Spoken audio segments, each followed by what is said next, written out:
Chapter 3. The Visit. Philip's mansion looked very orderly and well kept to Johnny and the others. Not far from the house was another building, about half the size of Uncle's house. The garden behind the house displayed many flowering shrubs and flowed freely into an orchard full of fruit trees. Chris climbed up one of them and surveyed the surroundings from above. Behind the country house were fields of grain and corn. Beyond them, the deep forest stretched as far as the eye could see. "Where are we going? Can you see anything interesting?" Jack asked his older brother. "I don't want to disappoint you, but it's all fields surrounded by woods around here," Chris stated as he climbed down from the tree. "Let's go look in the woods. We'll just stay on the edge." Johnny loved the outdoors and enjoyed observing all living things. Even as a young boy, he had brought home bugs and had received many a scolding from his parents for doing so. "If you want," Chris replied, and when no one objected, the group headed down the road towards the woods. The sun was high over their heads, and the path between the fields offered no shade. Halfway there, Jessie began to regret wanting to go out.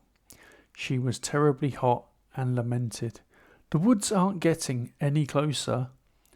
"Don't whine. We'll be there in 5 minutes," Chris grumpily mumbled. Feeling like a sausage held over a fire, he was in a bad mood. Chris had an accurate guess. The children stopped in the shade of the tall trees and leaned against some large trunks. A refreshing breeze blew towards them from the forest, and a woodpecker could be heard in the distance. Johnny closed his eyes to sharpen his senses and took a deep breath of fresh air. Jessie started to look around and had to smile. "There are blueberries growing over there. Let's go pick some," she suggested, and without waiting for a response, she made her way to the clusters covered in blueberries. The first handful of juicy berries tasted divine. No one minded the stained palms and blue lips. Jack's cheeks were stuffed to bursting, and Johnny grinned because he reminded him of their hamster, Freddie. "What are you laughing at?" asked Jack.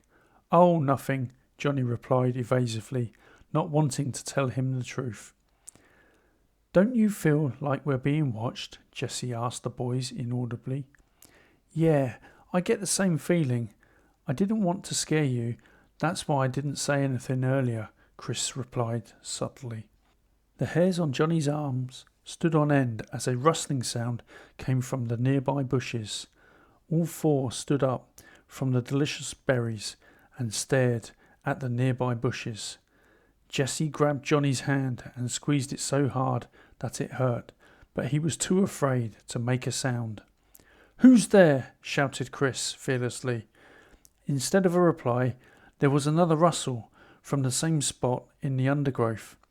Jessie didn't wait any longer and began to back away slowly, keeping her eyes on the nearby bushes. Johnny was forced to follow his sister as she kept clutching his arm. They both froze mid-movement when a Labrador puppy burst out of the bushes and made its way towards them with a whimper. "Oh, where did you come from?" Jessie squeaked. She picked up the dog, who then proceeded to lick her face in happiness. "Strange that he should be wandering in from the village," said Johnny thoughtfully. "Or maybe somebody carried him here on purpose. Some people are nasty," Chris suggested. "Shall we take him home?" Jack tentatively stroked the puppy's head, earning a whimper of pleasure from him. "You bet. I'm sure Dad won't object. Let's just hope Cuddly likes dogs. We should get back." "Let's go," Johnny called, and they headed back to his uncle's mansion. Jessie held her new best friend close to her and whispered softly to him, "We'll have to feed you properly. I'm sure you're hungry." "You'll be called Button from now on because you have beautiful eyes." Jessie loved dogs and had always wanted one, but she hadn't managed to convince her parents to buy her one yet. They were out of earshot when 3 figures emerged from the same bush. "You're out of your mind. They took your dog." Scott Baker shook his head in disbelief. "Don't worry, they only have a small lead. We'll take a shortcut across the field and catch up with them near old Pillsworth's house. I'll take Barney back there. The main thing is that they haven't discovered our hiding place," replied Ross Eversley. He energetically brushed the fringe back from his forehead that needed trimming, though the rest of his hair was cut short. "I've never seen them in the village before. I wonder who they're staying with." Kevin Lackham joined the conversation. "Let's not waste time with useless chatter." Ross gestured his hand to his friends to follow him. His familiarity with the surroundings had paid off many times before.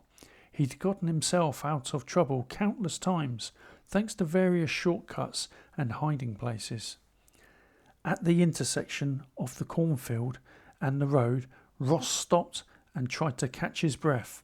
He was the best runner of all the boys in the village, so had to wait a while for his friends to catch up. "Did we outrun them?" asked Kevin when he finally exhaled from his frantic dash. "I think so. We'll wait here for them," Ross said. The return to Uncle Philip's was a long one. The reason was Jessie, who was constantly cuddling her new pet and stopping every now and then. The boys had to wait for her constantly. "We should have left the dog there," Chris hissed angrily. "He is strictly forbidden to enter our room, for Freddie's sake." Jack also sniffed. He folded his hands on his chest to add weight to his statement. "I finally caught up with you. You're walking too fast. Don't you realise this puppy weighs a ton?" Jessie complained as she caught up with the boys. "Then give it to me. You should have said. You can't carry him any more. Our cousins think you're doing it on purpose," Johnny pointed out.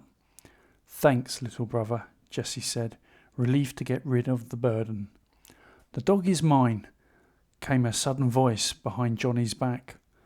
Ross's party managed to stealthily approach Johnny through the edge of the cornfield as they heard voices around the bend. The surprise was duly successful. Johnny was speechless and willingly handed the puppy to Ross, whose authoritative voice left no one in doubt that he was serious. Ross and his 2 friends matched Chris in height, who didn't fail to notice the muscles looming under everyone's shirts. Chris was used to observing the physical build of his opponents when he went to karate competitions wearing his brown belt. "This is some kind of mistake. We didn't know it belonged to anyone," Johnny said in his defence. "We found him abandoned in the woods." "Why was he there alone?" Jessie demanded fiercely. She too had recovered from her surprise and realised she was about to lose her new friend. "I haven't met you here before."